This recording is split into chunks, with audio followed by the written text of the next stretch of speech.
for the same solution as we discussed, that they have given the difference in boiling point and the freezing point. Normal, this difference is 100 degrees, okay, for pure water, right? And this is 103.57. Is it clear? Right? So this, I hope, is clear to all of you. Okay. So we are going to start with a new colligative property, and that is osmosis. Okay. Osmosis is basically the movement of solvent molecules from the pure water side to the solution side, okay, through a semi-permeable membrane. It is the spontaneous movement of solvent molecules. Got it? Because they can pass through the semi-permeable membrane. Through a semi-permeable membrane from the region of lower solute concentration to the region of higher solute concentration, or from pure water to concentrated solution. So osmosis is the movement of solvent from just right this pure water. The water moves from the pure water side to the solution side.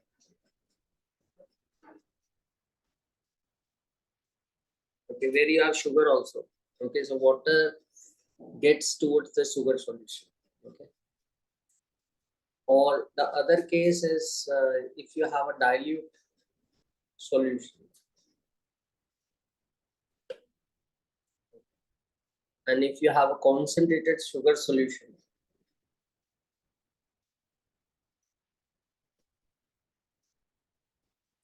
so water moves from dilute solution to concentrated solution through semi-permeable membrane.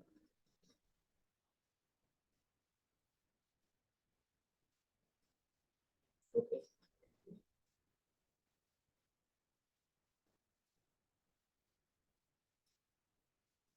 So as you can see, the water, these are the sugar molecules, they can't move, they are bigger. The water molecule can pass through the semi-permeable membrane. So this is higher concentration, because you can see you have higher number of sugar particles, and this is lower sugar concentration. Just for the sake of representation, I have shown only one sugar molecule. These are the sugar molecules, and here the concentration is more. So Jaslin, Marwa, Ibrahim, you can see the water is moving from more water to less water. Okay, is it clear? So water moves towards the high concentration. So after some time, you will observe that there will be a difference in level. Clear? And this difference in level, or because of the movement, this process is known as osmosis. Okay, it is a very important process. It is a very important process as far as a lot of biological processes are concerned, right? You can see it here also. So this can be the movement of water or pure solvent from pure water towards the solution side through semi-permeable membrane. This is the solution side. The water moves towards the solution. Solvent or water.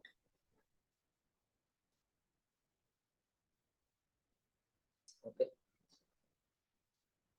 So what happens? The level is raised on this side. Is that clear? So definition, will you be able to write? First thing is definition. Be very clear. Okay. In whatever you are writing. Next is be very precise. Don't write a lot of things. Okay.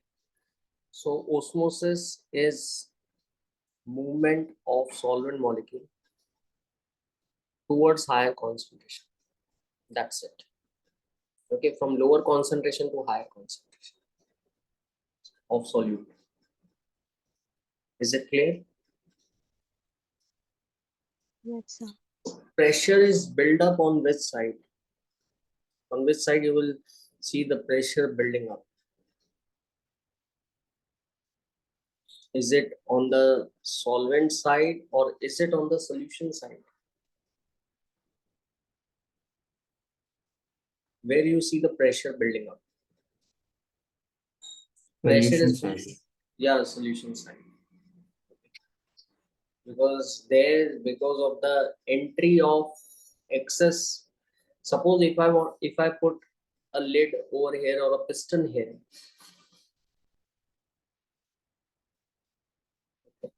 if I need to apply a pressure in order to stop this movement of water into it, and this pressure is known as osmotic pressure.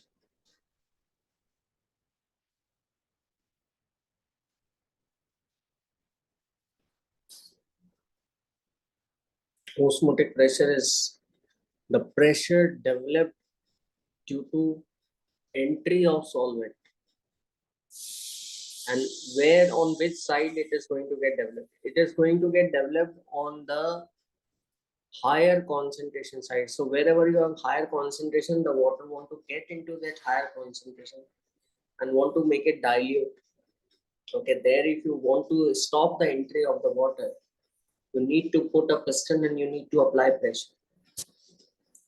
Okay, and what is reverse osmosis? RO.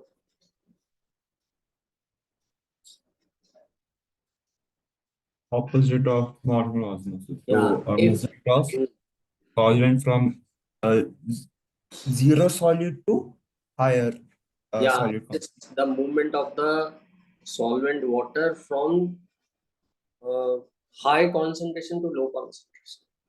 That is our reverse osmosis. So that require pressure applied. I will write it here. If the pressure on the solution side is more than the osmotic pressure, which is represented by pi, okay, solvent will start moving out.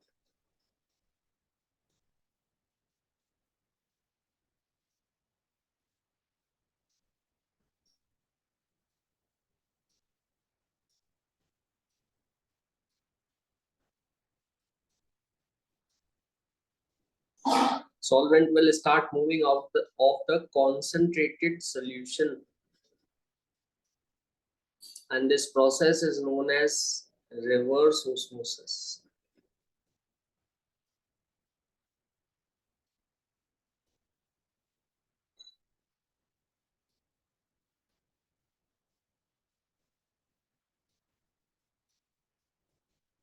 This is used to filter water. Okay,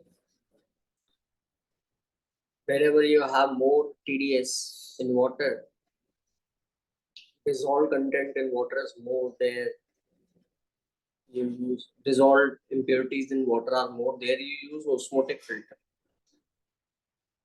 Got it? Is that clear or not? So this is osmotic pressure, and you have a lot of applications from bio also. Very, very important. So how do plants absorb water?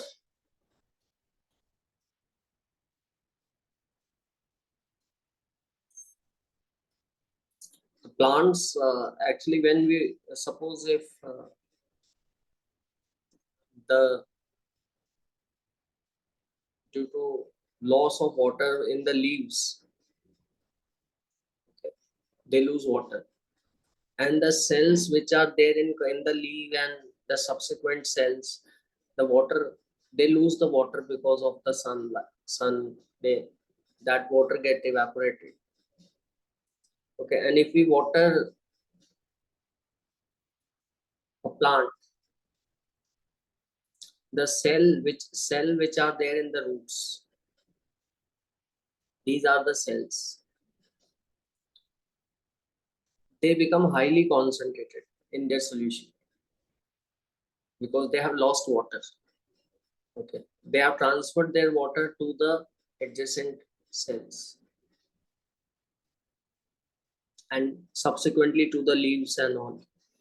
Okay, and we see when we don't water the plants, the trigger pressure decreases and the wilting takes place. Okay, that we have seen. And when we water them, the water moves into the cell of the roots because of the osmotic pressure. You can see. And between two cells, it moves to the adjacent cell, then to the adjacent, and then it's subsequently transferred from roots to leaves. Is it clear? So that's how Yes. water is, right? So I think it is there in class 11th or class 12th. Okay, bio. I don't remember because I studied it long back. Okay. So plants absorb water with the help of osmosis. Okay. Preservation of food. This is very important and practical thing which we see. Drying of fish we see. You can't dry fish. It will get decayed very quickly until because it has water and it will start decomposing very quickly because of the water. So if the salt is applied on the fish, then what the external salt is makes the solution more concentrated on the outer layer. Whatever the water which is there that comes out and it is kept in sun, so it get evaporated. Is it clear? Same is with the jams and pickles. Why jams and pickles will not allow any bacteria to grow? What will happen to the bacterial cell wall? Out of the three options, A, B, and C, you can see the three type of cells. Okay. So what will happen to a bacteria cell if it enters in a jam or a pickle? A, B, and C. Three options are there.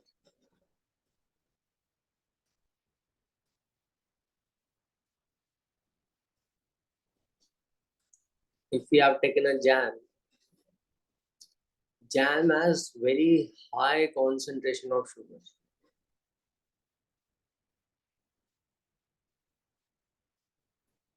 And if a bacteria enters into it, what happens to it? Will the water Will shrink. moves into the cell of this bacteria, or the water will move out?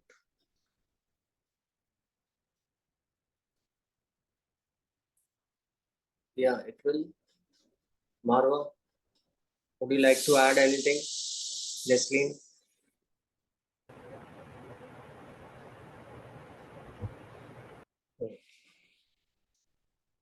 Jam is highly concentrated sugar solution. Water will move into the cell. Okay, this is jam. Jam has lot of sugar. Ibrahim, what would you like to say something? No. Jam has lot of sugar in it. Okay, and the bacteria cell wall has also a lot of solutes, but it is not as concentrated as jam. Jam is very thick. We know that. So from where to where the movement of water will take place?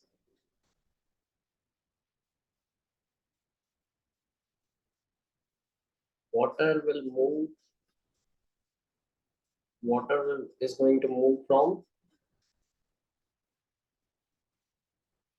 always towards the high concentration.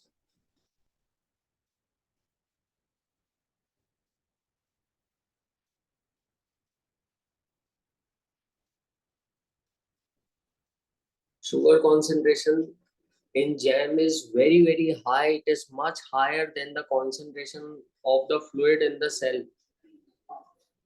Is it clear?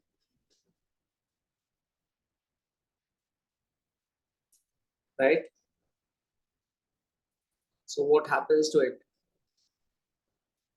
The cell shrinks. All the water, it loses water. Is it clear? Just Yes. like a fish. Just like a fish. Okay. When the salt is applied on its surface, right? The salt is makes the outer concentration very high.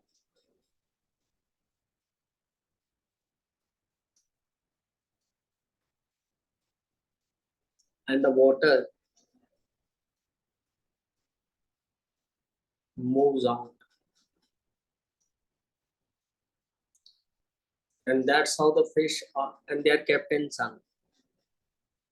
And that's how the fish is dried in the sun. Is it clear? Yes. So this process is known as exosmosis.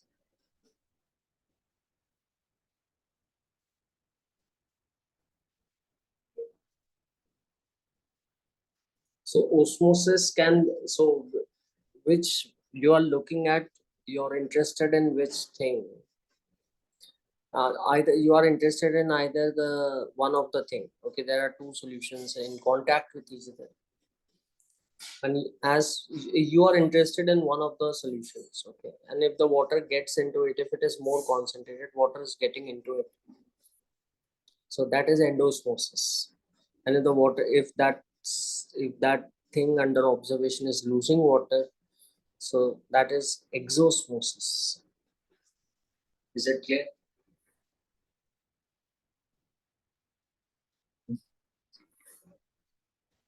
So bacteria dies because its cell shrinks. Clear?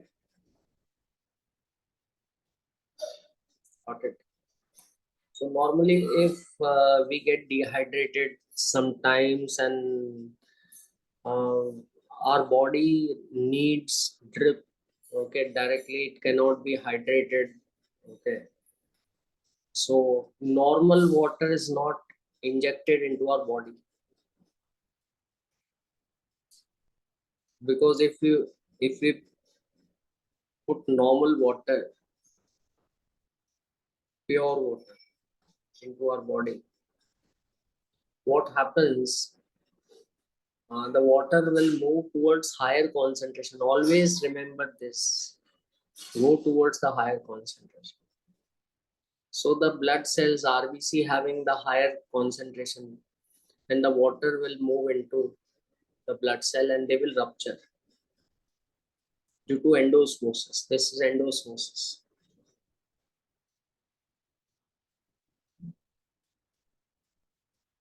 Is that clear? Yes. Yes, sir. So 0.9% WYV NaCl solution is known as saline solution, and this has the same osmotic pressure as that of the blood. So this is known as isotonic.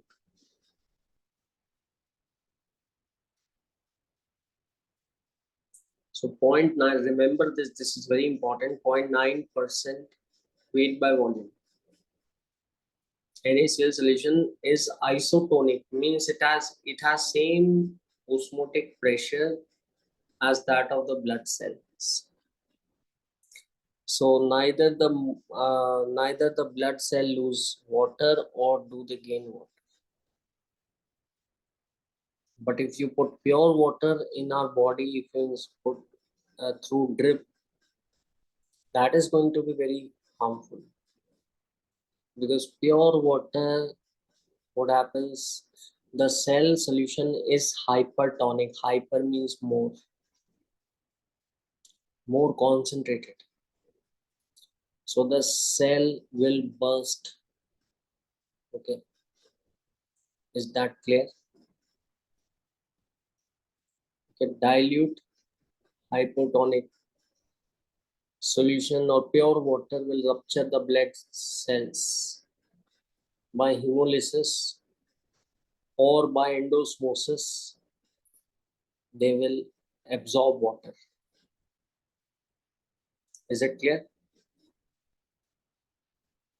And they will burst, they will rupture.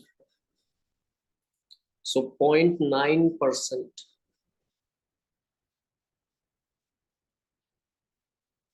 W by V NaCl has same osmotic pressure as that of the blood cells. So blood cell continue to stay as it is. They are neither absorbing water nor losing water. But if you put a cell in a hypertonic solution,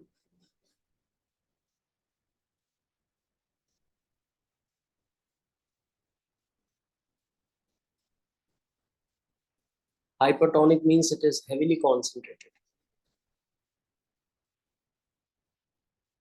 Is that clear? It's for the blood, the heavily concentrated, it is the concentration is more than 0.9% W by V.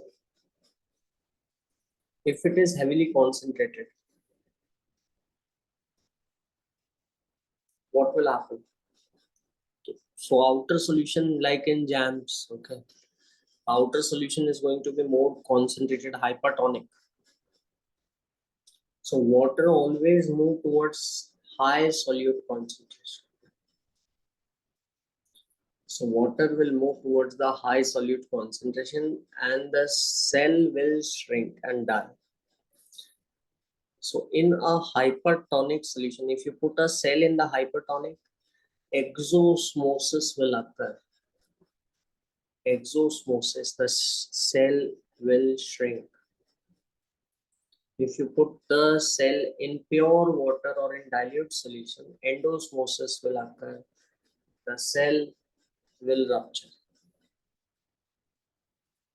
And so hypotonic is less dilute, hypertonic is concentrated. Okay, and if you are talking with respect to hypertonic, endosmosis will occur from hypotonic to hypertonic. Got it? Hypo to hyper.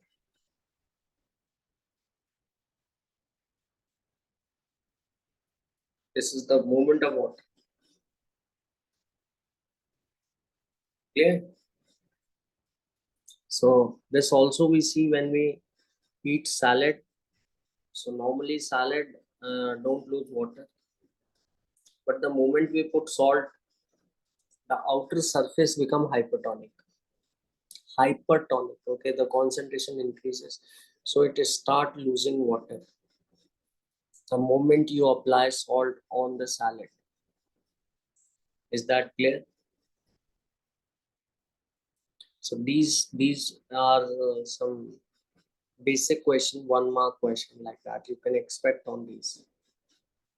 Got it? Application osmosis. Just remember one thing: movement of solvent towards higher concentration, solute concentration.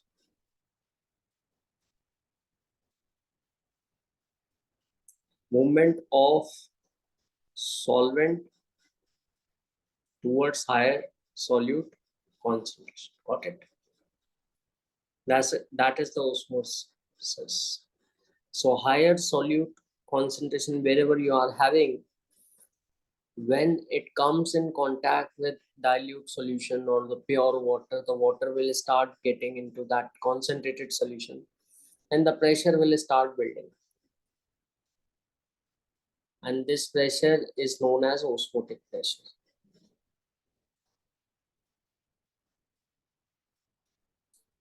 Clear? You need to put that piston to stop and that piston need to be applied the pressure. You can measure the pressure also. That is called osmotic pressure. It is represented by capital pi. Okay, it is felt towards the more concentrated side, not felt toward the dilute side. Is that clear? Yes, sir. So pi equal to CRT. C is the concentration or the mole per liter. This is the molarity. C is the molarity of the solution. R is the gas constant.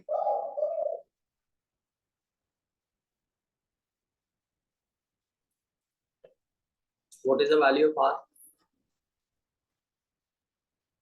8.314 into 10 power 12, I Yeah, think, yeah. You have 8.314 joule per Kelvin per mole. 0.0821 liter per atmosphere. Liter atmosphere per Kelvin per mole.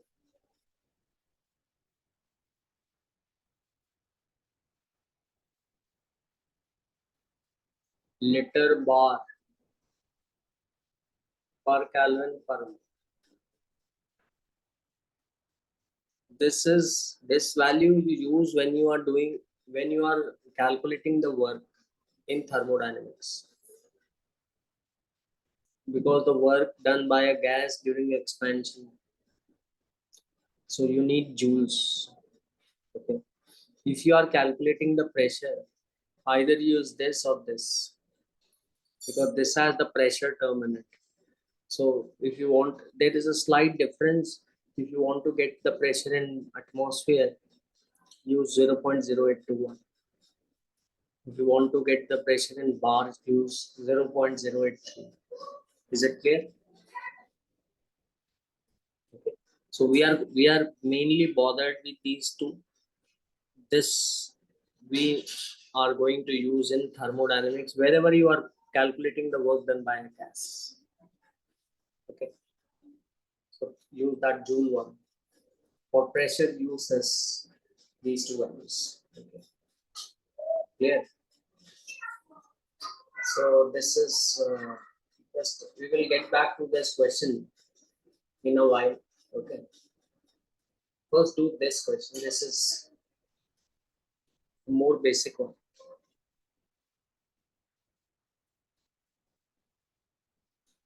So I hope all of you can see this. Jasleen, Marwa, Ibrahim. Yes, sir.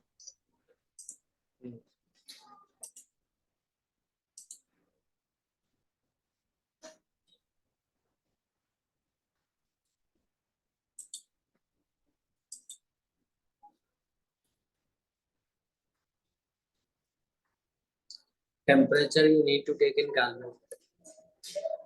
So just do this. This is the first type of question based on osmotic pressure.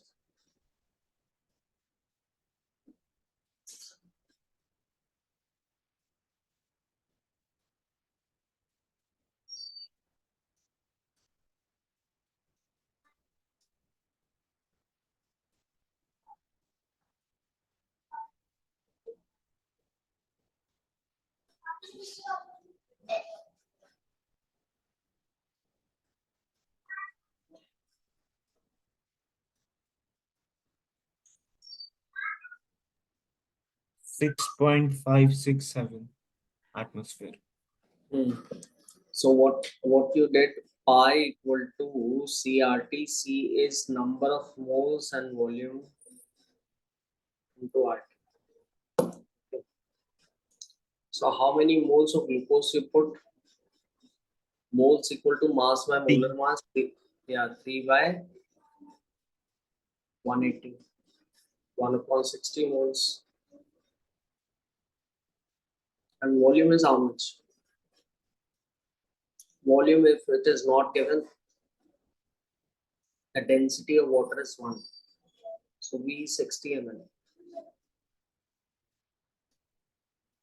Volume is 60 by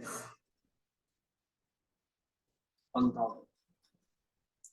Okay. So 6 by 100. And so the concentration N by V equal to 1 by 60 upon 6 by 100. Clear? It is going to be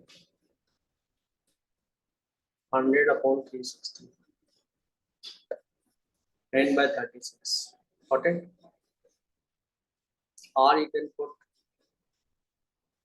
0.0821. Temperature, you need to take it in Kelvin.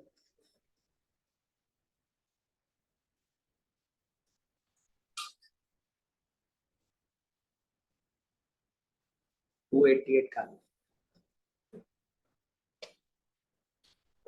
Got it?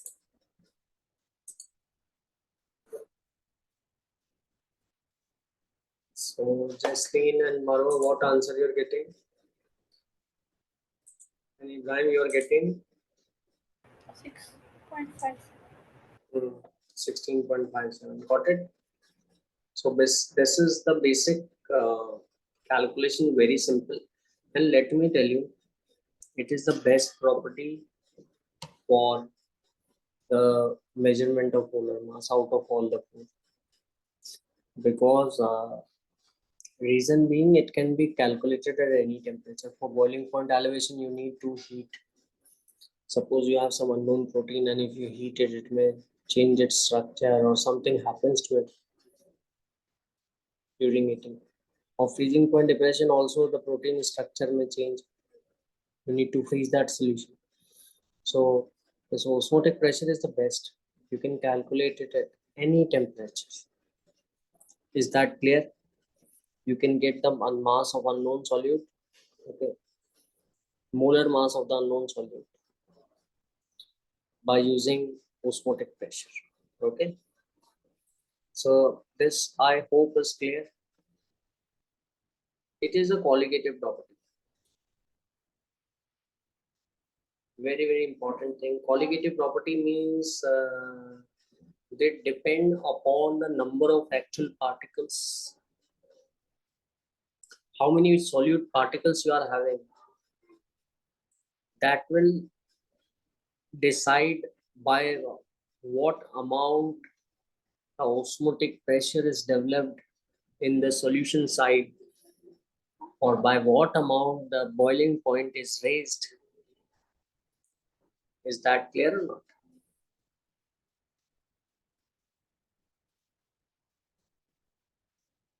So we need to discuss. Though there is a separate topic, okay, on this complete separate topic, which is just after this, okay. So basically, you need to discuss the number of solute particles. How many solute particles are there? Okay. Effective number of solute particles, and those solute particles are going to let you understand that whether the osmotic pressure is going to be higher or lower. Is that clear or not? Right? So 200 ml of 2 molar NaCl. The concentration is already given, 2 molar NaCl. 1 molar glucose, 2 molar urea. Whether it is 200 or 400 or 800, that doesn't matter, because you are given with the concentration. Directly use the concentration. Is that clear or not? But very important thing is, you need to get the concentration of the actual particles. So glucose is glucose, urea is urea, but NaCl is it NaCl or something else?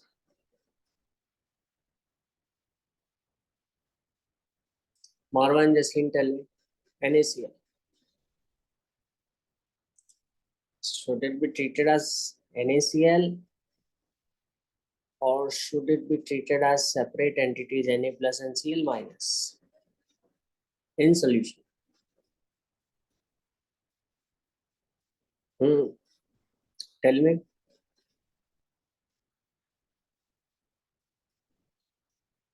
Yes. So NaCl is basically Ibrahim that will split into Na plus and Cl minus. Got it? So the total concentration will be 4. Is that clear? Yes. Okay. So which is having the minimum osmotic pressure? Can you tell me? Wherever you have least concentration.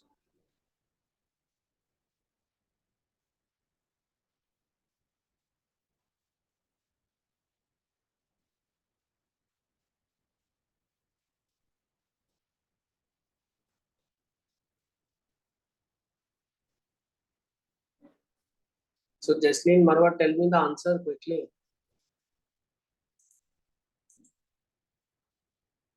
Ibrahim, you also tell me where the osmotic pressure is highest and lowest. In which solution? You can tell me.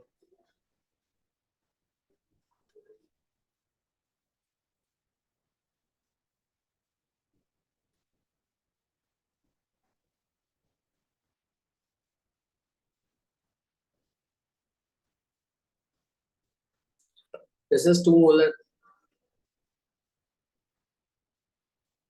This is lower 1 molar. And though this is 2 molar, but I need to multiply it by 2 because you have twice the number of ions. Okay, this is a colligative property. So this is 4 molar. Got it? Clear? Yes. Yes, sir.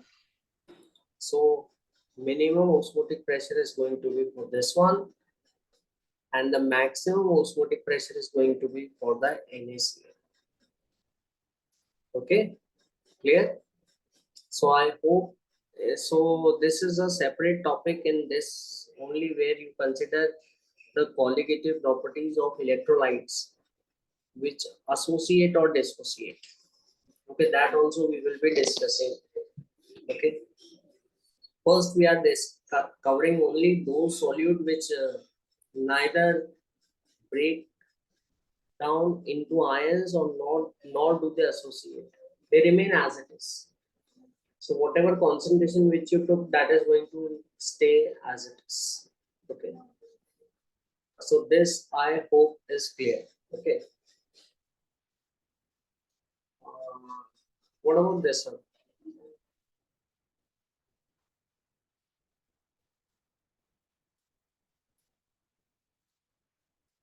This is may look complicated, but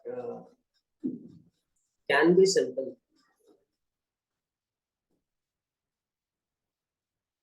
Can we derive the osmotic pressure of a mixture of a urea solution and glucose solution? They are of both different types. Urea is different, glucose is different, and when you mix them, can you make out what the osmotic pressure will be? Other thing is, you need to compare that osmotic pressure of the mixture to the original solution. Okay.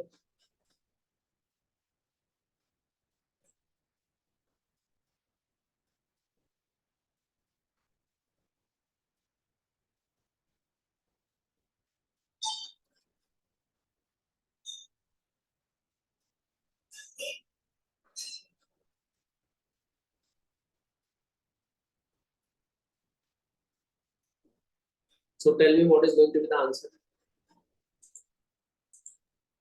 Sir, is it B? It will be Higher osmotic pressure? a higher osmotic pressure. Why you are saying like this, Jasleen?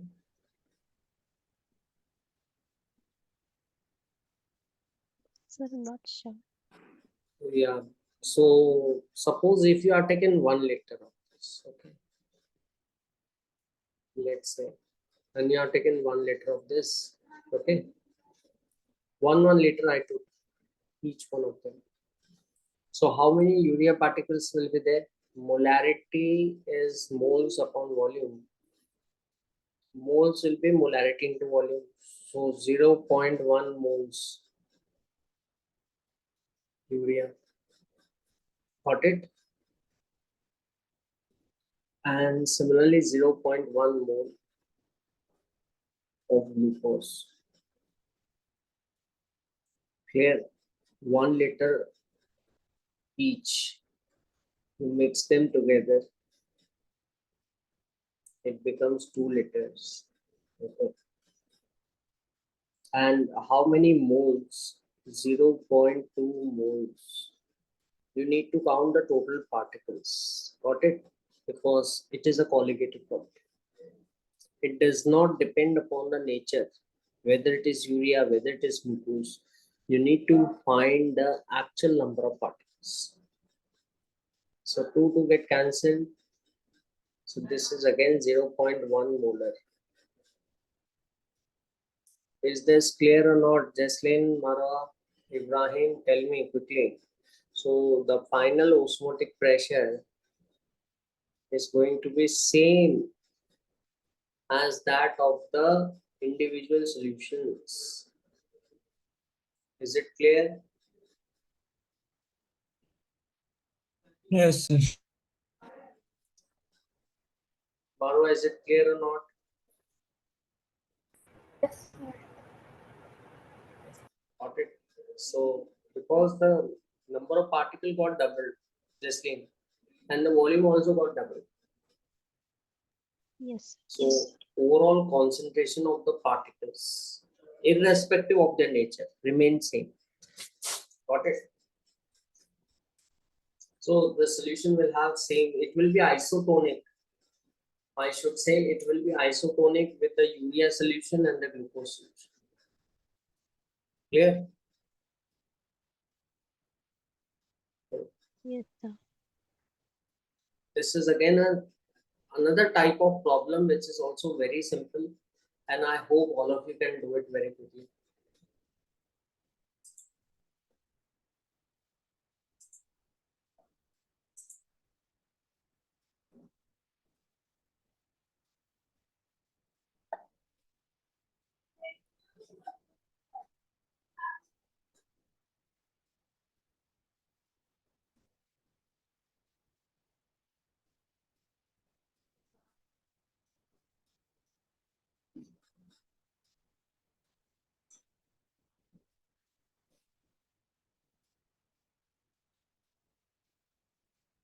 You need to tell me in concentration in grams of cane sugar in 1 liter.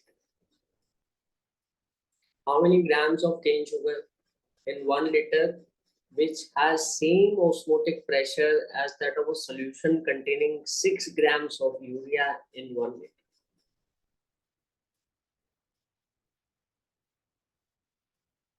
So on one side you have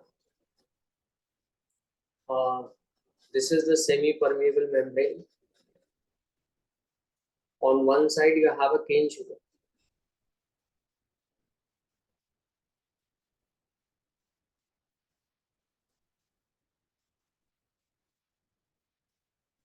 Solution and let's say you put X grams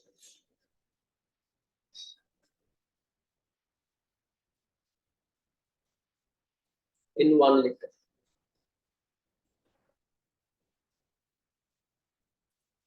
And on this side you have urea, and they have given you have put 6 grams in 1 liter.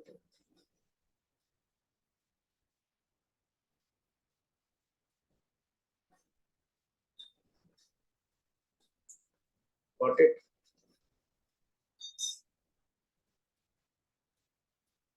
So if they are so the osmotic pressure of the cane sugar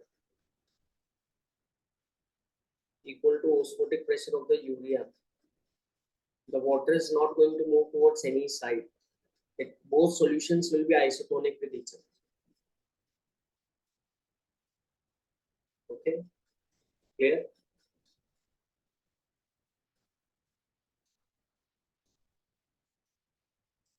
So this is N by V.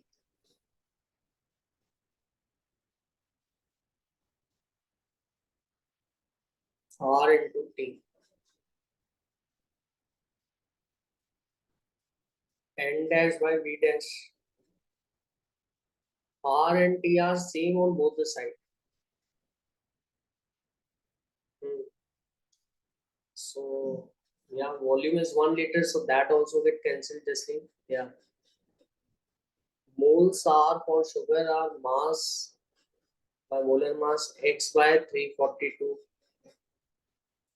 Yes, and on this side the moles are 6 by 60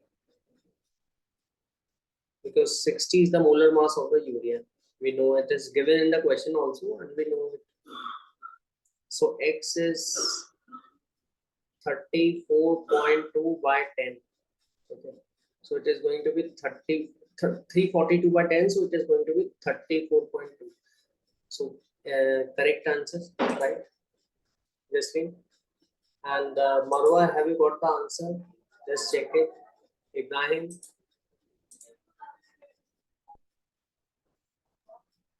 Yes, sir. Yes, sir. 34.2. Okay. Right. So I hope this is clear. Okay. So now we are going to move to the uh, uh, we are going to move toward the qualitative properties only. But just we need to do a slight modification. Little bit modification I need to do. Okay. I need to discuss the colligative property of electrolytes. So what are electrolytes? How will you define them?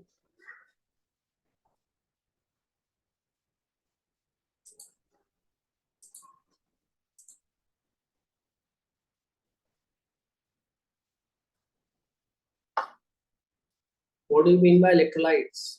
Ibrahim, Marwa, Jaslin, what do you mean by electrolytes?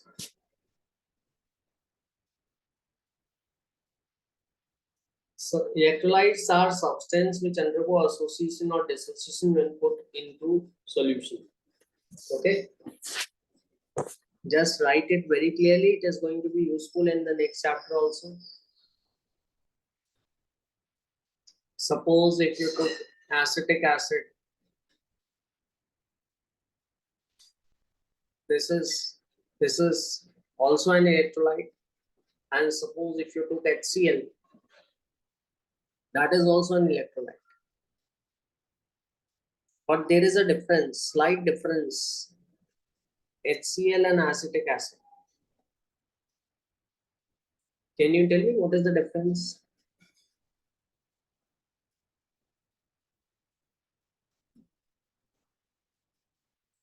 I want to know which one is strong electrolyte and which one is weak electrolyte. Yeah, Jaslin, Marwa, Ibrahim, tell me quickly. Which is strong electrolyte and which is weak electrolyte, and what do you mean by strong and weak? The strong electrolytes can like easily dissociate into their ions. I think. Yeah, they undergo complete dissociation, almost complete. Yeah. HCl is a strong acid, very good. So it undergoes complete dissociation. So whatever the concentration for HCl you take, the concentration of particle will just be the twice the concentration of HCl. Why twice? Ibrahim, why twice I need to take? For effective concentration of particles, I need to take twice of the concentration of HCl. Why should I am telling like this?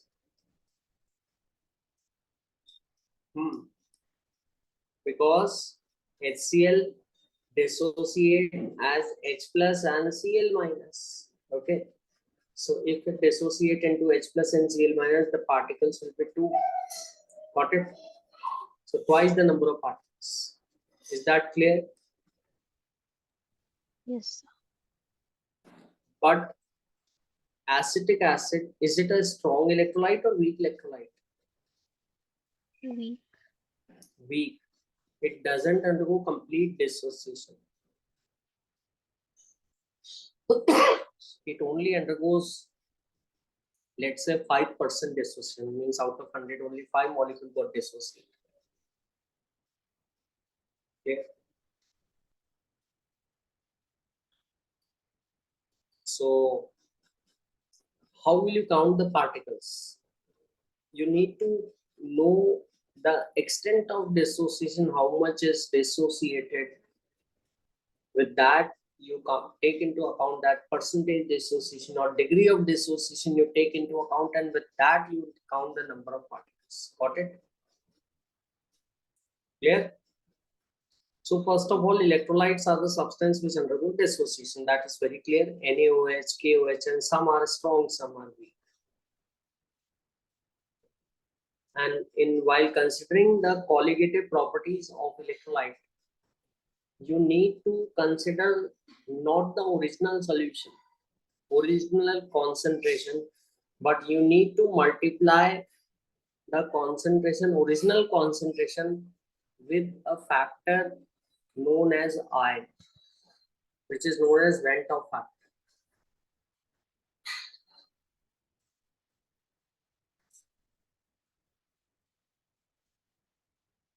Is that clear? Vent-Off factor to get the, for example, for HCl it was 2 because the number of particles were 2. And the colligative properties, association or dissociation, can change the reading of the colligative property which you are taking. For example, it can change the freezing point depression, it can change the boiling point elevation. Okay, if you assume 0%, it is this. If you assume 100% dissociation, it is going to be this value. Okay, that depends actually. Is it clear? So let me get to a very, very important definition.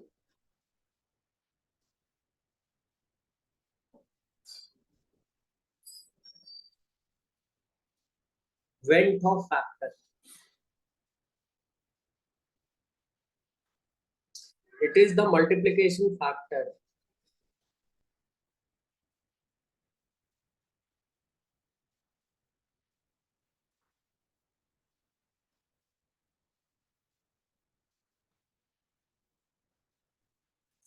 by which we need to multiply the concentration to get the actual number of particles. So Vent-Off factor is basically a number by which your concentration need to be multiplied to get the actual concentration of all the particles. So it has 3 different formulas.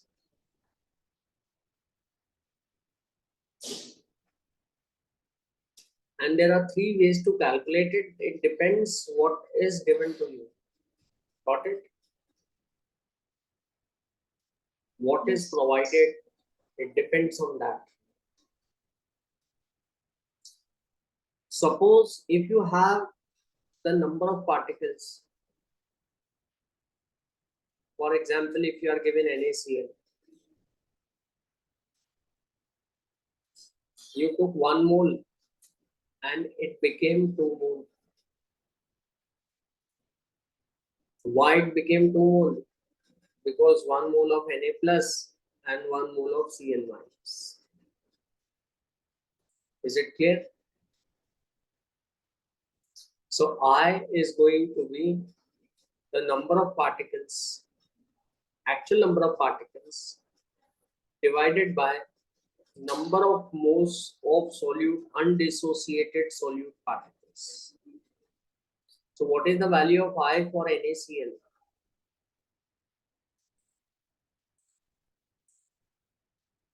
What is the value of I for NaCl?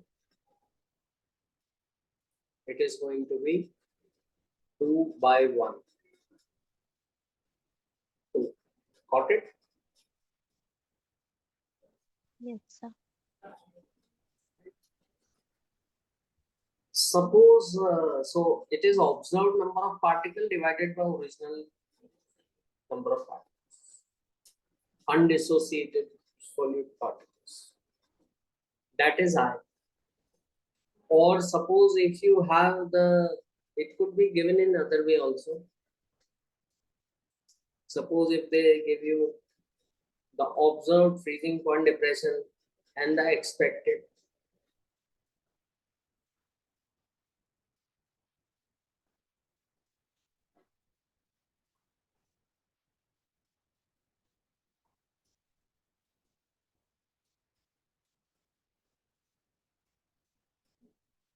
Normal expected freezing point depression without association or dissociation.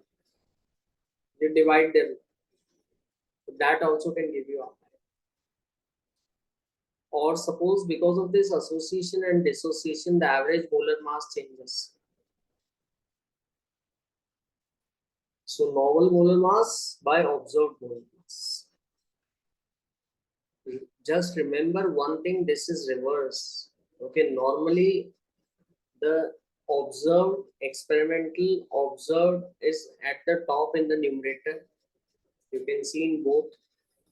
But in this formula, experimentally observed molar mass is in the denominator. The normal molar mass of the compound without association and dissociation is in the numerator. So these are the three ways by which you need to. It depends upon the question, what the question is telling, what is given to you. Or the formula also can let you understand what could be the value of I.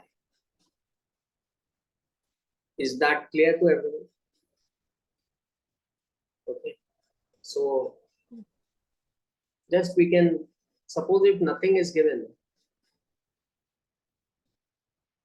from the formula, you can calculate I in this manner.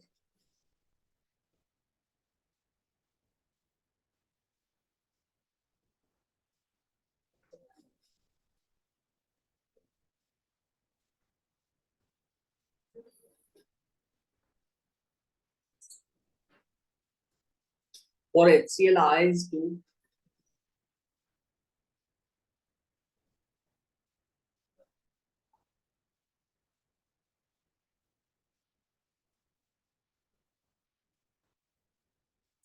NaCl also I is 2 because there are 2 particles after dissociation.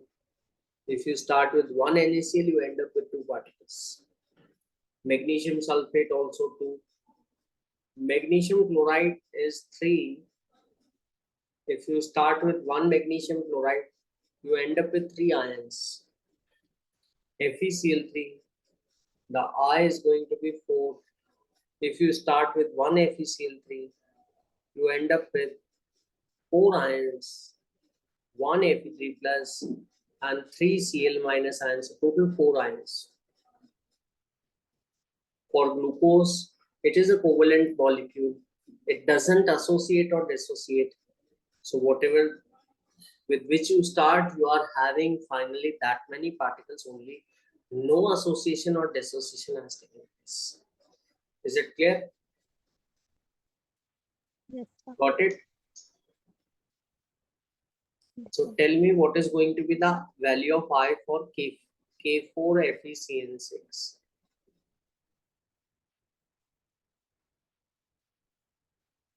Who is going to tell me?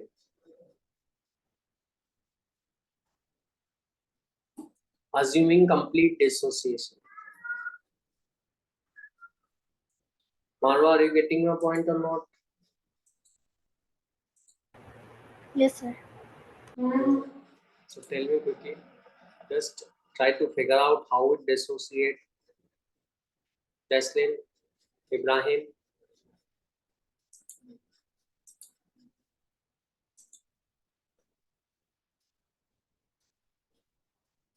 So how it dissociates?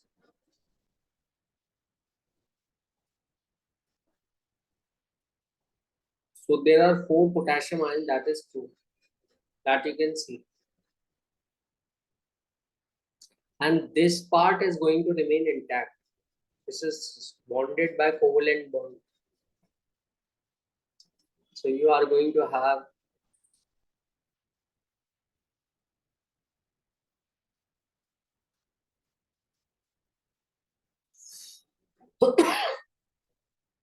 how many particles?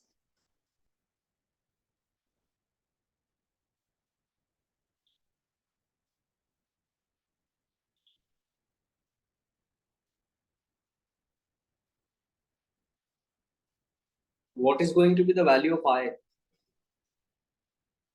Yes,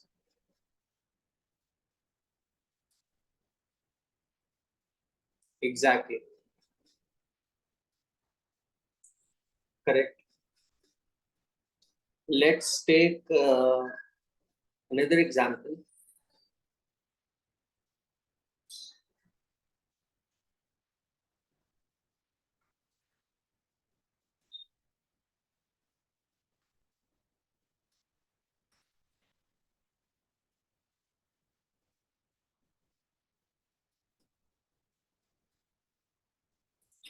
Sodium phosphate with 100% dissociation. What is going to be the value of I?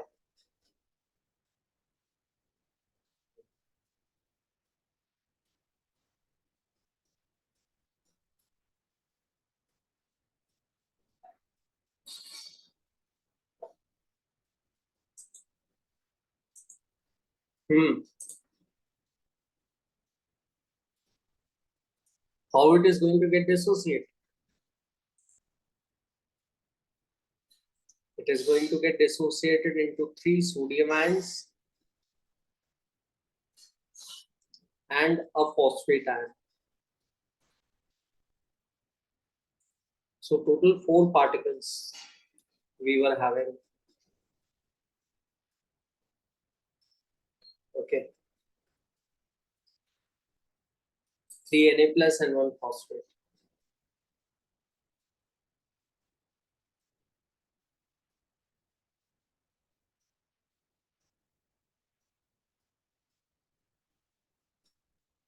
Got it? Yes, sir. So I is 4. But you need to be very careful.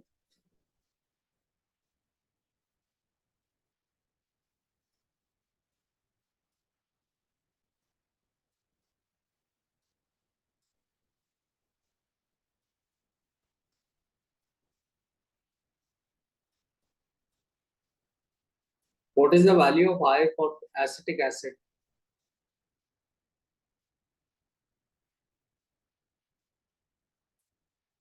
Tell me quickly.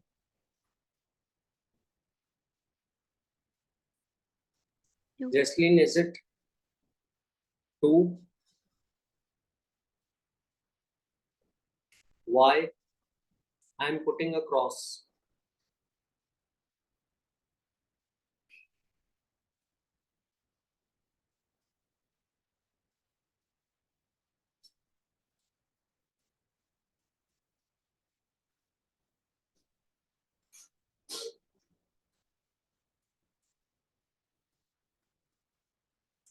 It's not going to be perfect too. What is the reason? Tell me quickly, all of you.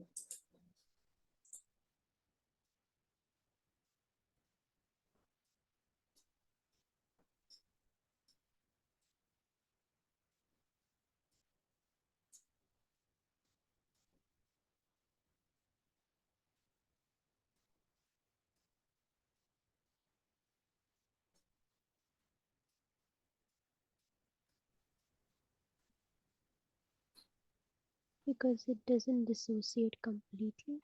Because of It doesn't incomplete dissociation. Okay, incomplete. It is a weak electrolyte. So that complete from 1 to 2 we are considering only if it completely dissociate. Like 100 molecules with 100 molecules may become 200 if in HCl. Okay, because at 100 H plus 100 Cl minus. But in this case, this is a weak electrolyte. So out of 100, only 10, maybe around 10 get dissociated. So 10 will become 20. So 100 minus 10, 90 will remain as it is. And whatever the 10 got dissociated, they got converted to 20. Okay, so it is going to be 110 by 100, 1.1. So you need to know the value of alpha. Is it clear? Degree of dissociation. I hope all of you can see this. Yes, sir. Degree of dissociation means out of 1, how many got this. So you can get, our percentage is out of 100. You can start with either 100 or 1. Just one and the same thing. Got it?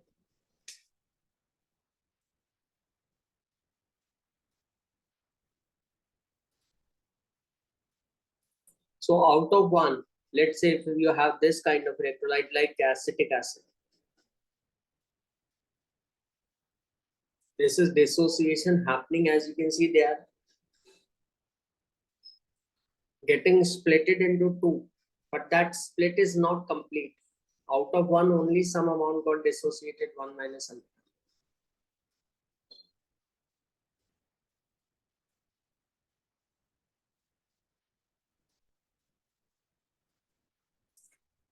So whatever got dissociated, that changes to A plus and B minus. So alpha got dissociated, so you have alpha A minus and alpha B minus. Total number of particles you need to take into account all the undissociated one and the ions which are formed by dissociation. So you need to take all of them. That is going to be observed number of particles divided by originally you started with 1. Got it? Yes, sir. Suppose this is what this is, dissociation or association.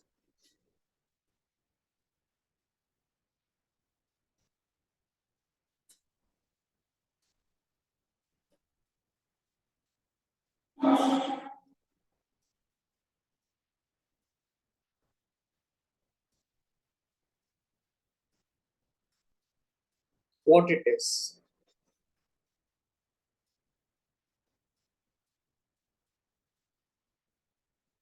The particles are splitting or they are getting clubbed together. They are combining with each other or they are breaking into more number of particles. Yeah. Dissociation. They are Dissociation. dissociation. They are combining or breaking. They are associating. They are combining together.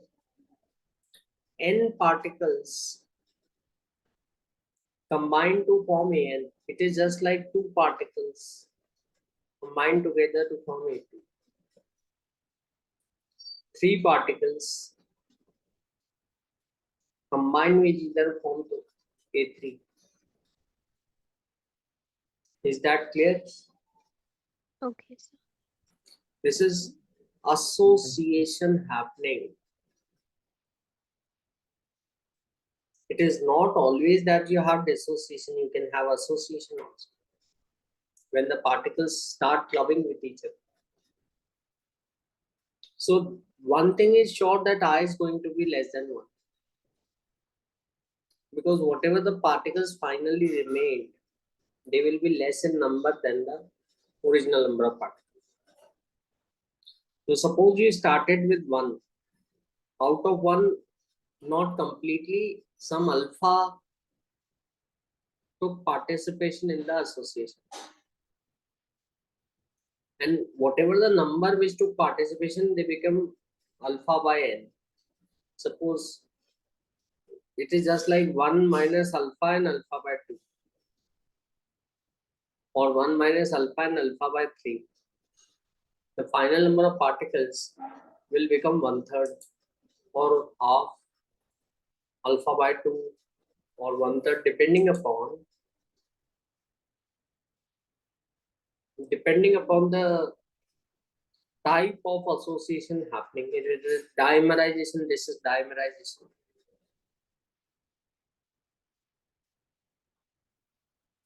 And this is trimerization.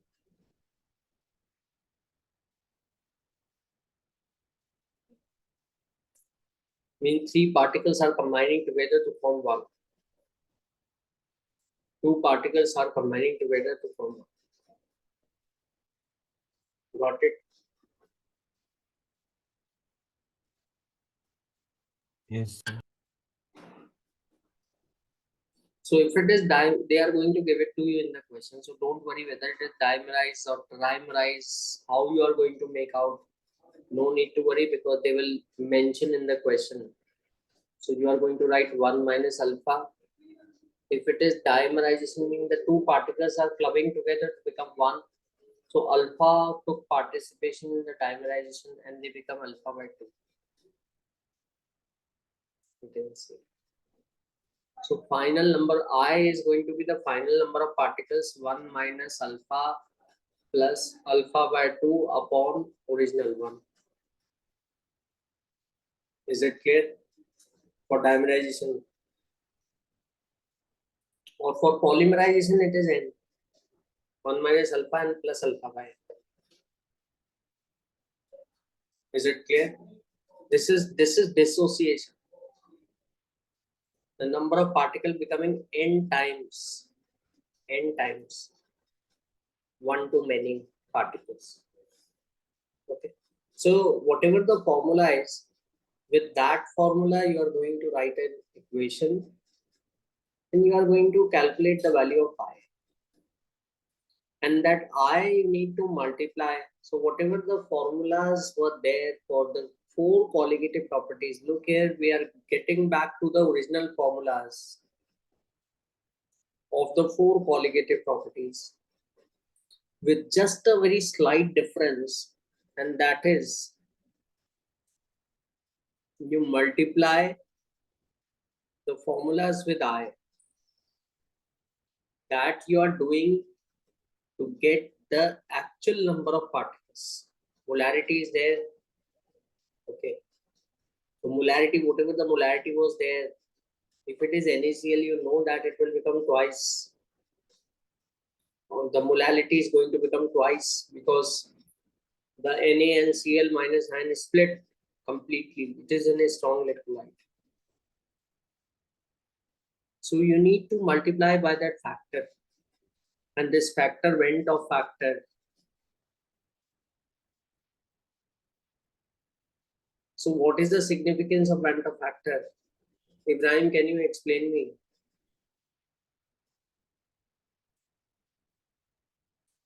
So when the number of moles it's not equalized, so like the one for factor, it will help to equalize the number of moles in the colligative quantity. Yeah. So I can little bit add something more. Okay. Whatever you said is correct.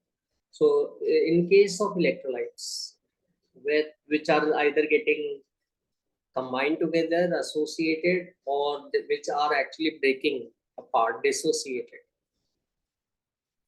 the actual number of particles are calculated with the help of I, 12 of factor.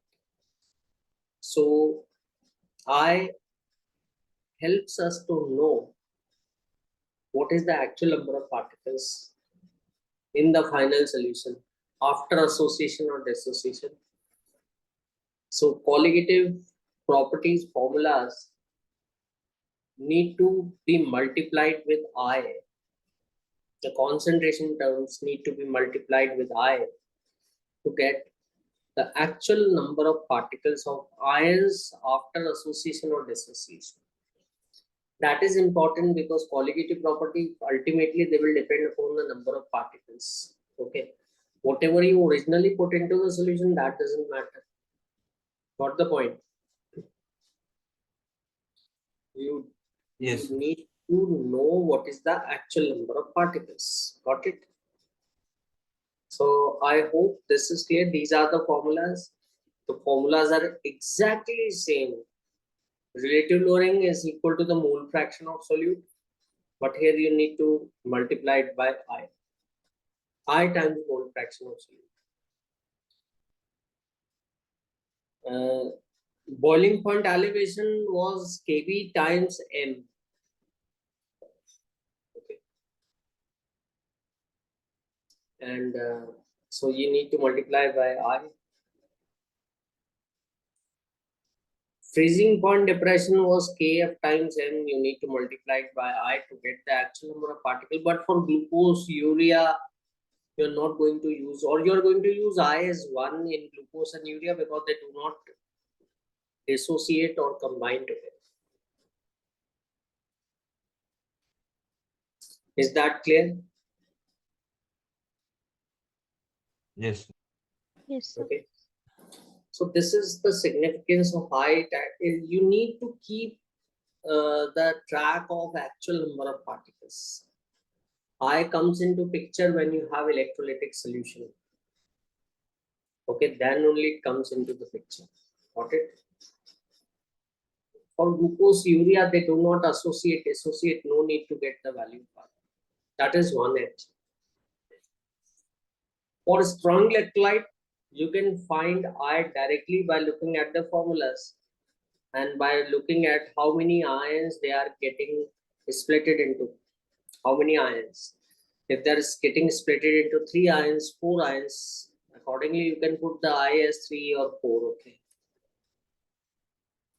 For association, the particles combine together. So if they undergo dimerization, they will get halved. Is that clear? Okay. I will need to get back to this because this is very, very important and most of the students forget these two formulas. If you get the number of particles, this can be used. But these two formulas also are asked regularly where they don't give you the number of particles, they give you the freezing point depression without dissociation and with dissociation. So these two formulas of I, the lower two, are very, very important for you to remember. Sometimes because of the association or dissociation, the molar mass changes. Okay. Suppose if the dissociation is happening, what will happen to the molar mass?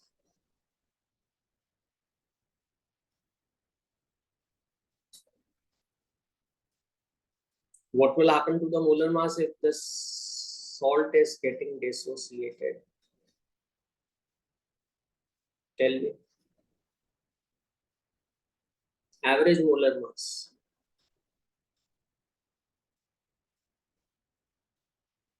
Because the molecule is breaking, the observed molar mass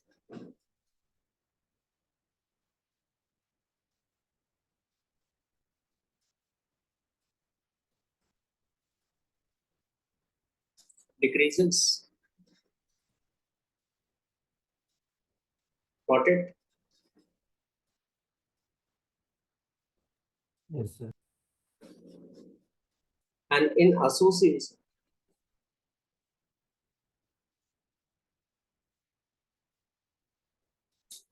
if the molecules are combining together, okay, it may be due to hydrogen bonding. The observed molar mass increases. Okay.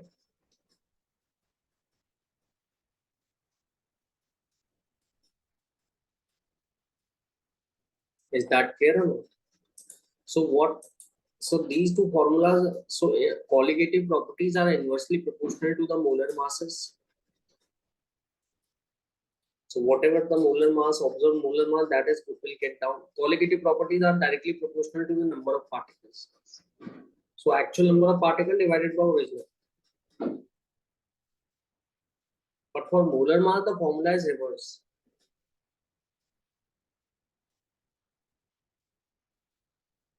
The molar mass, you need to take it in a reverse manner. Normal molar mass, you are going to take in the numerator, and observed molar mass, you are going to take in the denominator. Is it clear or not? So now tell me that we are going to do the numericals on the next, and this is very, very important because you have the question on this topic very frequently in boards as well as in all the competitive examinations. Okay. Next chapter which we can start is kinetics. Will that be fine with all of you? Jaslin, Marwa, Ibrahim? Yes, sir. But in our school, we are doing electrochemistry, but kinetics also we can do. After Yeah, electrochem, we do or we kinetics. can do electrochemistry also. Marwa, what about you? Sir, right now for the midterm, which is in June, we have three chapters. That is electrochemistry, chemical kinetics, and haloarenes and halogens. Yeah, okay, okay. So we can cover electrochemistry first, okay? Okay, sir. Ibrahim, I hope it is okay with you, and Jaslin with you also electrochemistry. Yes, yes, yes, sure. You're getting Because that in examination. yeah, because it is a big chapter, okay? And so we may start with. So we need to do the numerical part of this, as it is very important, okay? Because you need to have the practice of the three formulas. Okay, so you need to have the numericals, okay, done, but they are easy if you have the clarity in your mind. Okay, and then we can have the introduction of electrochemistry, which is going to be the next chapter. Got it? So this keep this in mind. Very, very easy topic. Very, but if you clearly understand, you will get full score. Definitions you need to be very precise in writing. Okay, don't write too much thing.